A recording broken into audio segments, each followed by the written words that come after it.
Convido a igreja a abrir a palavra em Efésios, carta de Paulo aos Efésios, no último capítulo. Hoje nós iremos, se Deus assim permitir, terminar o estudo dessa carta do apóstolo Paulo. Efésios 6, a partir do verso 10, nos diz assim a palavra do Senhor.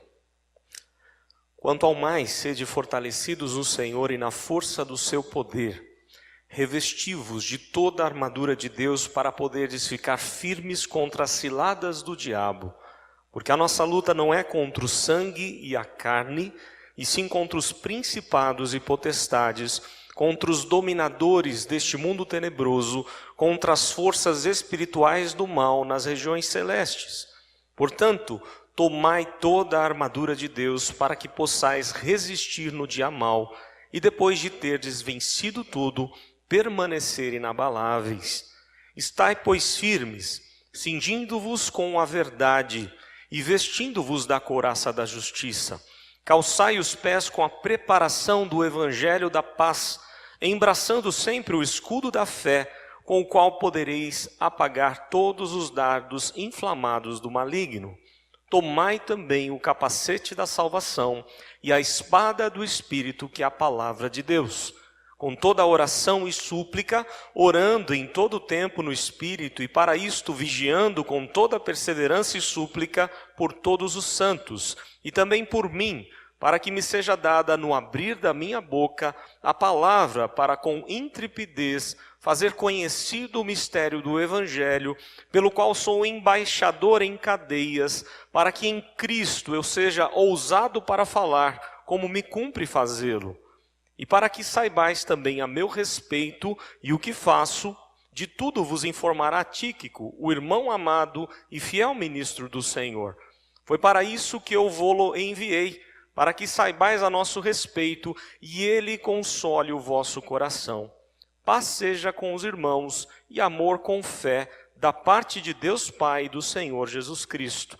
A graça seja com todos os que amam sinceramente a nosso Senhor Jesus Cristo. Oremos mais uma vez. Ó Deus, nós te damos graças pelo privilégio de podermos estudar a tua palavra, por essa carta do apóstolo Paulo tão preciosa. Durante alguns domingos pudemos aqui sermos edificados por meio da tua palavra. E nessa hora, Deus, pedimos que o teu Espírito continue a iluminar a nossa mente e a dar-nos instrução por meio das Escrituras Sagradas. Que essa palavra, que é viva e eficaz, faça diferença no coração de cada um que aqui adentrou. E que o Senhor, ó Deus, nos capacite a colocar em prática os teus ensinamentos. Fica conosco nesse momento, pedimos orando em nome do Senhor Jesus. Amém.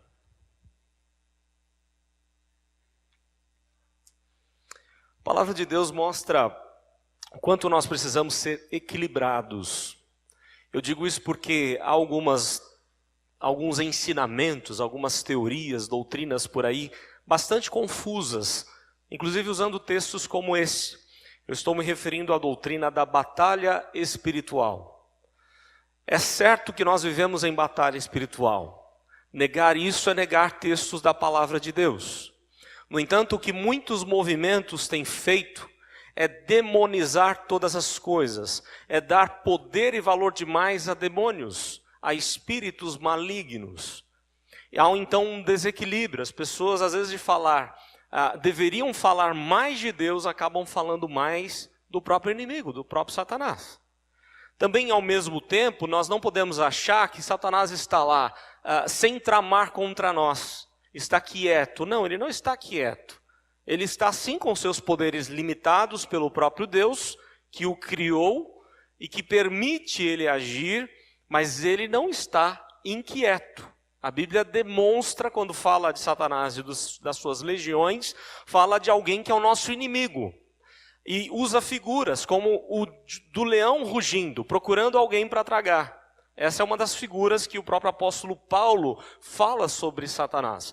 No entanto, olha só, Pedro diz assim, Satanás anda ao nosso derredor, mas quando você vai para o Salmo 34, você encontra aqui, o anjo do Senhor, uma referência ao Cristo, está ao nosso redor. Ao nosso derredor está o nosso inimigo, mas ao nosso redor está Cristo que nos guarda e nos livra.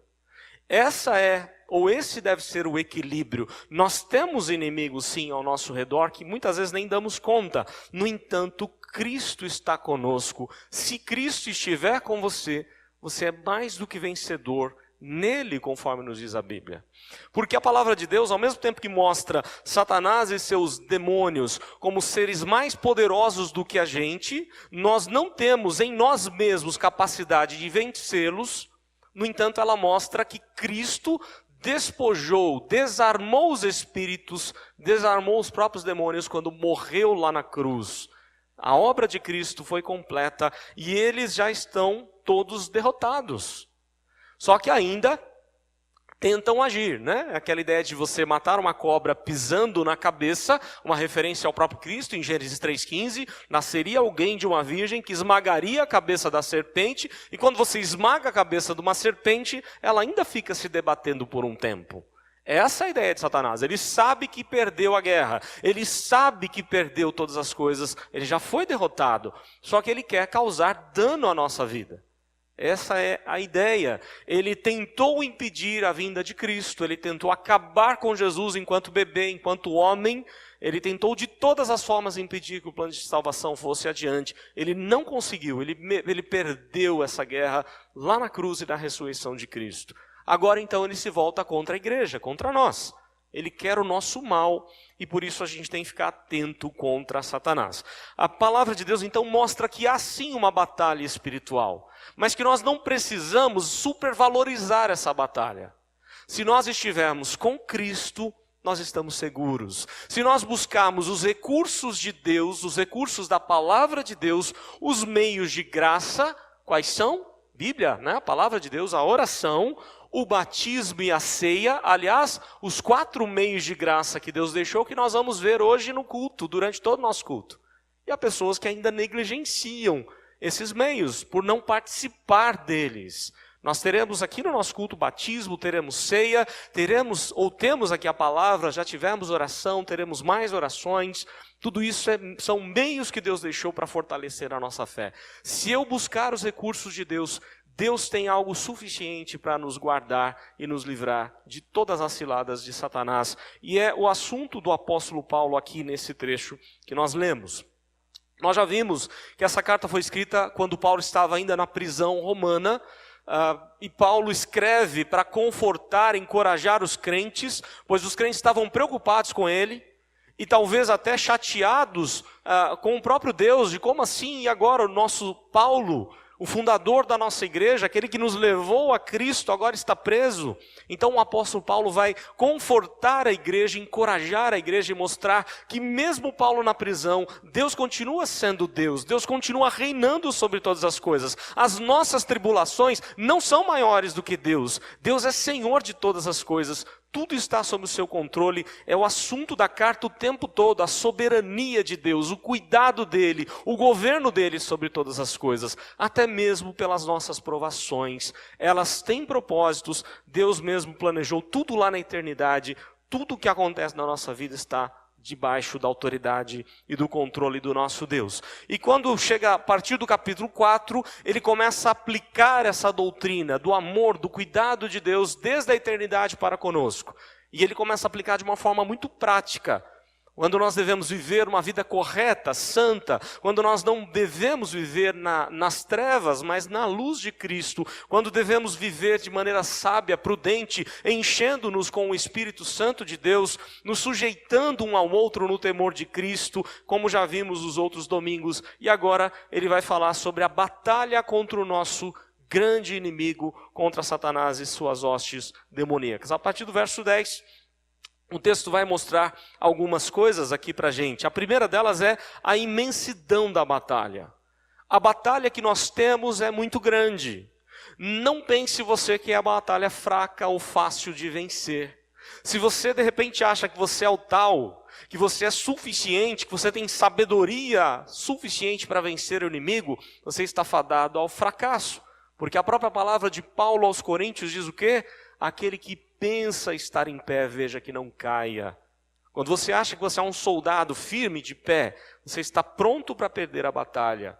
Mas quando você se protege, quando você vigia, quando você percebe as ciladas do inimigo, quando você busca em Deus as forças para vencê-lo, aí sim você é mais do que vencedor. Então o texto vai falar da imensidão da batalha. O verso 10 diz: quanto ao mais sede fortalecidos no Senhor e na força do seu poder. Vejam só, Paulo não está dizendo fortaleça-se. Ele está dizendo fortaleça em Deus. Deus tem força para você diante das questões da sua vida. Qualquer dificuldade que você esteja enfrentando, Deus é aquele que pode te dar força, Deus é aquele que pode derramar sobre você a alegria da salvação, Deus é aquele que pode providenciar meios para te socorrer em todo o tempo. Mas tudo isso é no Senhor. Olha só, é a mesma ideia do que ele fala aos Filipenses quando fala de alegria. Alegrai-vos em quem? No Senhor. Quando eu busco ao Senhor, eu consigo me fortalecer. Nós temos que pensar nisso, né? Será que a nossa confiança está em quem? Está nos nossos governantes? Está no homem? A Bíblia diz, maldito o homem que confia no homem, mas é bendito aquele que confia em Deus. A nossa confiança tem que estar única e exclusivamente no Senhor. As minhas forças têm que vir de Deus, da palavra de Deus, das coisas que Ele ensina em quem? Em Cristo, na vitória dele na cruz. Naquele que nasceu e morreu por todos nós. O verso 10 então exorta-nos a sermos fortalecidos no Senhor e na força do poder dele. Satanás é mais poderoso do que a gente, sem dúvida alguma. Ele tem recursos maiores do que nós. Ele tem um mundo espiritual que ele tem conhecimento e nós não temos. Há muita coisa oculta nesse mundo espiritual que nós não temos consciência. Satanás é muito melhor em astúcia, em ciladas contra nós, ele é muito mais forte do que a gente. Mas há um que é Senhor absoluto, que é o Todo-Poderoso, e esse é Deus. Ele tem força suficiente para nos dar diante das lutas e das batalhas da nossa vida. Por isso ele diz, fortaleça-se na força do poder de Deus. Não ache que você é forte, que se você achar, você vai se dar mal. O verso 11 continua falando dessa imensidão da batalha. Revesti-vos de toda a armadura de Deus. Busque os recursos que Deus tem para dar. E depois a gente vai falar um pouco sobre essa armadura. Para que tudo isso? Ainda no verso 11. Para poderdes ficar firmes contra as ciladas do diabo. Satanás está cheio de cilada ao nosso redor. O tempo todo ele está tramando contra a gente. Por isso a gente tem que ficar preocupado? Por isso a gente tem que supervalorizar a ação do inimigo? É claro que não. Há pessoas que supervalorizam demais e começam a colocar demônio em tudo. Se está com uma dor de cabeça é demônio. Demônios territoriais. E se vai comprar uma casa, um carro, tem que ir lá, tirar o demônio que estava ali naquela casa. E coisas assim que não faz sentido algum. Satanás já está derrotado e nós podemos confiar em Deus que o venceu na cruz. Só que, é claro, eu tenho que buscar esses recursos e ficar atento, porque diariamente ou dioturnamente ele lança ciladas contra nós. E essas ciladas vêm de uma forma sutil. Talvez assistindo um programa de televisão, aliás, é um dos meios que ele mais usa.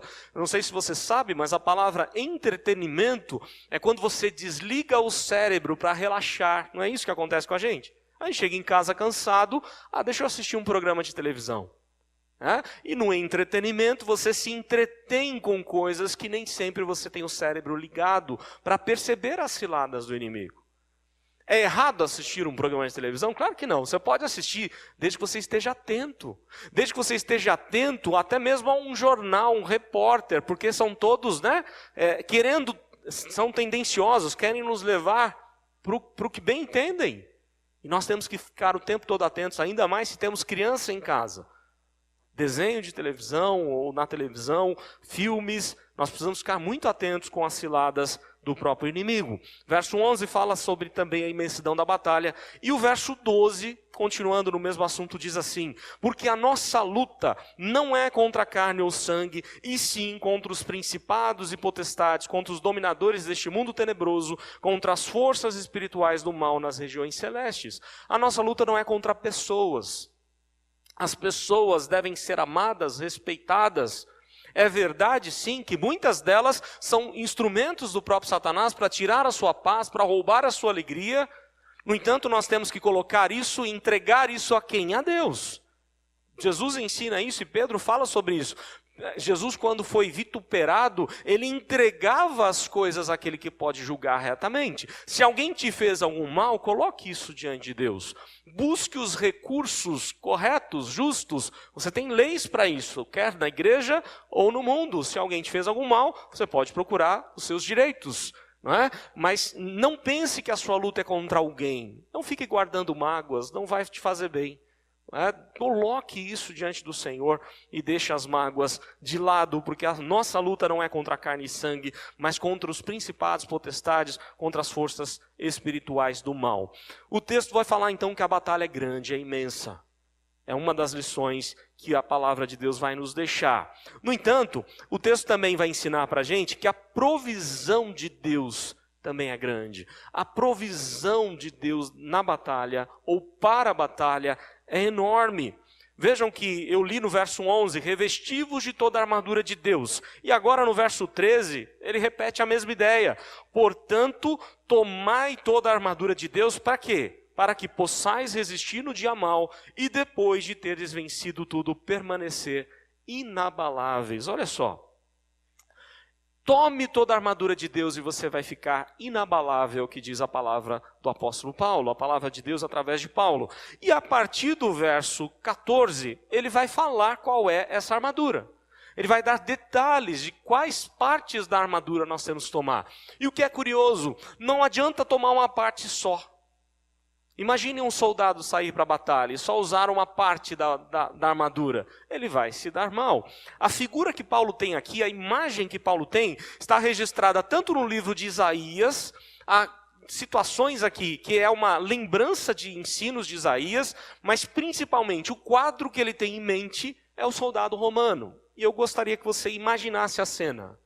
Todos aqui já devem ter assistido filmes da época do Império Romano. Todos aqui devem lembrar como um soldado romano se comportava ou se vestia, não é isso? Eu queria que você lembrasse isso comigo, né? Lembram que o soldado romano usava um capacete, ele usava uma couraça protegendo todo o seu corpo, ele usava um escudo, aliás, duas espadas, uma comprida e uma curta, ele usava um escudo grande, e que ele avançava com aquele escudo, não um escudo pequenininho, mas um grande retangular, lembram disso?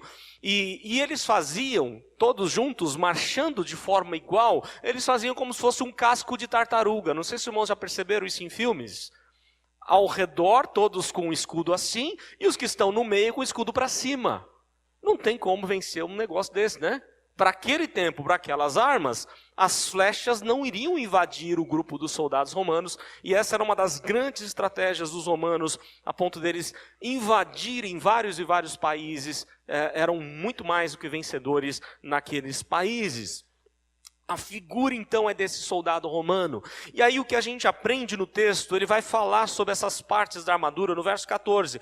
Estai, pois, firmes, cingindo-vos com a verdade e vestindo-vos da couraça da justiça. Olha só, duas partes da armadura. A couraça da verdade, aquele couro que estava sobre o peitoral, protegendo o pulmão, o peito, o coração do soldado, as costas dele, ele usava uma couraça muito dura, muito forte, para que no caso, uma espada ou uma flecha não atingisse de maneira fácil. E aí Paulo vai fazer essa ligação dizendo que a couraça da verdade, cingindo-vos com a verdade... desculpa, estou confundindo aqui. Primeiro ele vai falar do cinto da verdade, ok? Cingindo-vos é o cinto da verdade. Toda a armadura estava presa sob o cinto. E o cinto é uma das coisas mais importantes, porque segurava toda a armadura. O que ele está dizendo é, se nós vivemos em verdade, nós estaremos firmes. Olha só que ideia interessante. O que Deus espera da gente é uma vida verdadeira, não uma vida de hipocrisia. O que Deus espera da gente é uma vida correta, não uma vida de mentiras. Como a gente até falou no sermão passado, né? O trabalhador, quando está lá, o patrão olhando, ele está trabalhando duramente. É só o patrão ir almoçar, viajar, e aí ele não trabalha mais. Isso é mentira, isso é fingimento. Em outras palavras, Paulo está dizendo que nós precisamos viver na verdade, temos que ser autênticos, não podemos ser hipócritas, não podemos usar máscaras na nossa vida. porque Deus está vendo todas as coisas, e é a verdade que vai segurar a gente, ou vai dar firmeza para a gente. Estais, pois, firmes, cingindo-vos com a verdade. E agora sim ele vai falar da couraça da justiça, vestindo-vos da couraça, a proteção no peitoral, nas costas, vestindo-vos da couraça da justiça. Olha só, ele não está dizendo que a justiça tem que ser nossa, porque nós não somos justos, nós somos falhos, pecadores. A ideia de justiça na teologia de Paulo é a justiça de Cristo sobre nós. Vista-se essa justiça. Aliás, é curioso isso. Os irmãos lembram o que acontece lá em Gênesis, quando Adão e Eva pecam? O que eles tentam fazer quando eles cometem o pecado? Eles tentam fazer folhas de figueiras, roupas com folhas de figueiras. Lembram disso? Deus aceitou aquelas folhas? Não aceitou. Naquele diálogo de Deus com eles, no final da conversa, Deus faz uma roupa de couro para eles. Em outras palavras, o que a Bíblia está ensinando desde Gênesis é que nós não temos justiça o suficiente para sermos alguém agradável a Deus. A justiça é a de Deus. É Deus quem é justo e Deus é quem pode nos tornar ou nos declarar, fazer a gente ser justo. É isso que Ele fez em Cristo. Quando você está em Cristo, não adianta o inimigo querer te tentar, não adianta o inimigo querer te acusar. Não é isso que ele faz com a gente? Ah, lá vem aquele crente, né? Lá vem aquela pessoa, já vem, né, errando aí e acha que está tudo certo. Nossa ideia é, nós precisamos estar firmados na justiça de Cristo. Ele é justo. Em Cristo nós estamos justificados, é o que diz a palavra de Deus. Então nós precisamos vestir dessa justiça de Cristo. Aí o texto vai falar no verso 15, calçai os pés com a preparação do evangelho da paz. O soldado romano usava uma bota que aprendeu com os gregos, com Alexandre o Grande. Os gregos tinham uma tecnologia de guerra incrível. Em pouquíssimos anos, Alexandre o Grande conquistou todo mundo conhecido. E aquilo que ele fez, um dos motivos da vitória foi o soldado usar um sapato especial, com um solado de madeira feito com pregos, como se fosse uma chuteira de futebol, com cravos, para que ele tivesse firmeza para correr, para subir montanhas. Aqueles cravos de prego ficavam enfincados na terra e ele podia vencer de uma maneira muito mais fácil. Ele podia correr sem escorregar. Os outros povos nem sequer usavam sapatos. E aí era fácil de vencer o inimigo sem sapato. Só jogar um pouco de material cortante, não é? De pregos, de metais, de pedras, e o outro soldado começava a machucar os seus pés. E olha só o que Paulo está dizendo. Calçai os seus pés com a preparação do evangelho da paz. Com a palavra de Deus, com as boas novas de salvação. Ande no caminho, o evangelho é caminho de salvação. Há um só caminho que é Cristo. Jesus diz, eu sou o caminho e a verdade e a vida. Essa é a boa notícia. Ninguém vai ao Pai senão por Cristo. Você tem que viver e andar em Cristo. Paulo diz isso em diversas das suas cartas. Então, calce os seus pés com a preparação do evangelho da paz. Em outras palavras, lembrando de Paulo escrevendo aos Romanos, ele diz que nós estamos justificados com Deus. E se estamos justificados, nós temos paz com Ele. Logo depois ele diz assim, se Deus é por nós, quem será contra nós? Se Deus estiver com você, ninguém é contra você. Ninguém pode algo contra você. Mas a dificuldade é, e se Deus estiver contra você? E se você não estiver em paz com Deus? Se você não estiver em Cristo? Portanto, Paulo diz, tome posse da preparação do evangelho da paz, ande nesse evangelho. Verso 16, embraçando sempre o escudo da fé. Lembram daquele escudo grande que protegia, feito de madeira, com metal no meio? E aí o texto diz, embraçando sempre o escudo da fé, com o qual podereis apagar todos os dardos inflamados do maligno. Uma curiosidade aqui bastante interessante. Naquele escudo usado pelos romanos, era feito de madeira, revestido de couro, e eles embebiam esse escudo ou no óleo ou na água. Porque quando a flecha inflamada, pegando o fogo do inimigo, batia no escudo, ela fazia o quê? Apagava. E quando a gente pensa nessa ideia, olha só, A palavra de Deus vai mostrar o óleo como que? A presença do Espírito Santo de Deus. A unção de Deus, a capacitação de Deus, vai mostrar a água como água da vida, que é Cristo. Se nós estivermos cheios de Deus, cheios de Cristo, da presença espiritual de Deus, ou do Espírito Santo de Deus, nós estamos prontos a apagar os dardos inflamados que Satanás joga sobre nós. Todas aquelas tentações, todas as ciladas que ele lança contra a gente, elas são apagadas em Cristo, no poder de Cristo. Verso 17. Tomai também o capacete da salvação e a espada do Espírito, que é a palavra de Deus. Olha só, o capacete da salvação. Você tem uma das coisas mais importantes para se usar, quer aquele que anda de moto, quer aquele que é piloto de carro, não é? Ou quer aquele que é um guerreiro, é o capacete. Porque se o inimigo atingir a cabeça, ele vence facilmente a batalha. A ideia é, a cabeça tem que estar muito bem protegida. Porque é nela que o inimigo muito trabalha. É nela que o inimigo pode tirar proveito. Não é? É através da cabeça que nós temos pensamentos ou bons ou ruins, edificantes ou não. Proteja a sua cabeça com aquilo que é da salvação de Deus. E aí o texto vai falar sobre a espada do Espírito, que é a palavra de Deus. Como eu disse, o soldado romano usava duas espadas, uma longa e uma curta. A palavra usada, grega usada aqui, é a espada curta, porque ela era fácil de manejar, ela era muito afiada, muito cortante e fácil de perfurar o inimigo.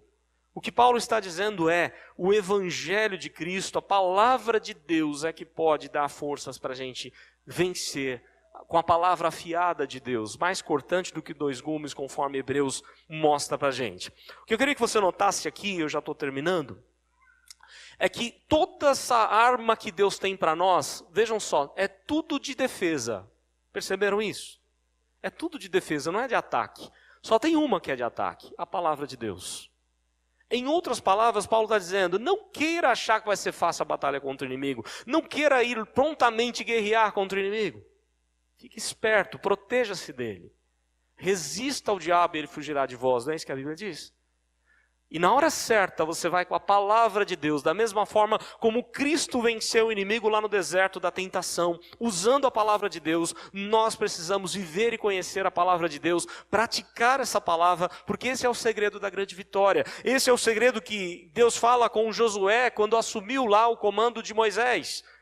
Se ele vivesse a palavra de Deus, se ele meditasse nela, pregasse ela e vivesse, praticasse, ele seria bem sucedido. Mas se não, eles estariam fadados ao fracasso, a perder a batalha. Então o texto fala da imensidão da batalha, o texto vai falar também da capacitação de Deus para a batalha, a provisão de Deus. E aí o texto termina dizendo assim, como é que você usa toda essa armadura? Com toda oração e súplica, orando em todo tempo, estou no verso 18, tá?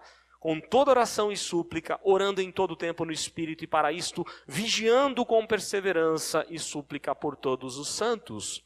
Olha só, oração, vida de oração. Não adianta somente conhecer a palavra de Deus se você não tiver vida de oração. Você está fadado ao engano de Satanás. Vida piedosa, de intimidade com Deus, de humilhação diante de Deus, de reconhecimento que é Ele que pode te ajudar, que você não tem força suficiente, nem sabedoria suficiente para vencer as batalhas que o inimigo coloca na sua vida. Então ore a Deus, com súplica, dá nome ao seu problema, abra o seu coração para Deus, derrame-se diante dEle em choro, em lamento, fale com Ele a sua dor. Nós precisamos, aliás, eu tive o privilégio nessa semana de fazer um módulo do mestrado bastante interessante com o Dr. Van Gameren. Ele é somente a maior autoridade em Antigo Testamento, em Salmos. O módulo foi pregação em Salmos, onde ele ensinou para a gente como você entra no texto e se apropria do texto bíblico. Você se apropria dos recursos de Deus. E aí ele falava de uma das coisas assim, ele dizia assim, nós pastores somos rápidos em responder perguntas. E ele disse assim para a gente, fica a dica aí para a igreja. Se a igreja te fizer 100 perguntas, responda apenas 2. Não responda mais.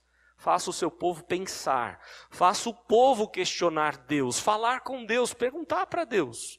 A tendência nossa, como líderes, pastores, professores, é prontamente responder. E por que não fazer o povo pensar um pouquinho?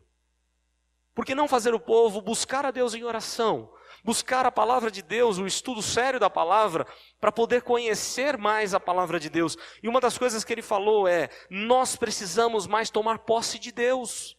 Nós precisamos tomar posse das palavras, das promessas de Deus. E esse texto é um dos que falam disso para a gente. Nós precisamos fazer isso através de quê? De oração, de súplica, orando em todo o tempo no Espírito, e para isto vigiando com toda a perseverança e súplica com todos os santos.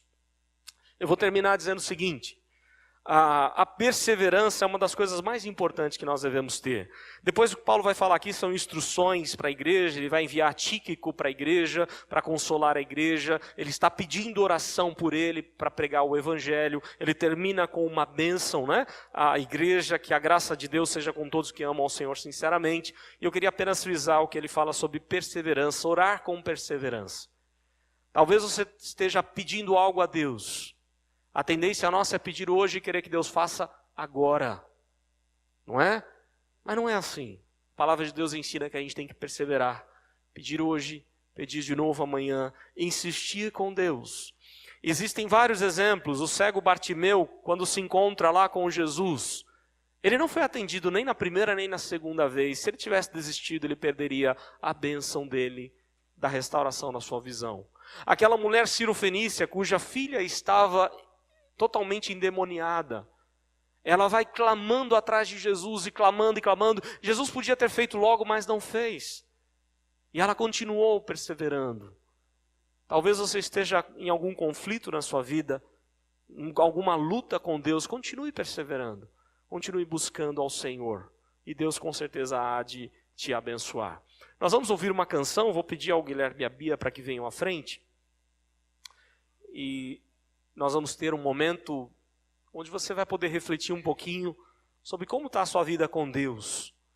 Será que você tem buscado os seus próprios recursos? Quem sabe a sua confiança esteja na sua vida profissional? Talvez você se garanta: eu estou bem, né? Estou com um bom emprego, tenho dinheiro, consigo sair para onde eu quiser, consigo fazer o que eu quiser da vida. A pergunta que eu tenho para te dizer é: e se Deus não te der saúde? Se Deus não te der trabalho, se Deus não tiver os recursos? Nós precisamos buscar em Deus esses recursos. Ele é aquele que pode conceder tudo para a gente. Nós precisamos ser humildes, reconhecer que nada somos. E essa canção que eles vão entoar fala um pouco disso, né? Eles vão poder falar com Deus aí, cantar. Nós vamos ter alguns instantes onde você vai poder refletir um pouquinho mais sobre como está a sua vida com Deus, a sua intimidade com Deus, e que você possa se apropriar desse texto, dessa armadura de Deus para a sua vida. O inimigo quer te destruir. Aliás, Jesus diz que ele vem para matar, roubar e destruir, mas Cristo vem para te dar vida e vida abundante. Tome toda a armadura de Deus e você vai ficar surpreso de ver as muitas bênçãos de Deus na sua vida. Que Deus assim nos abençoe e nos ajude.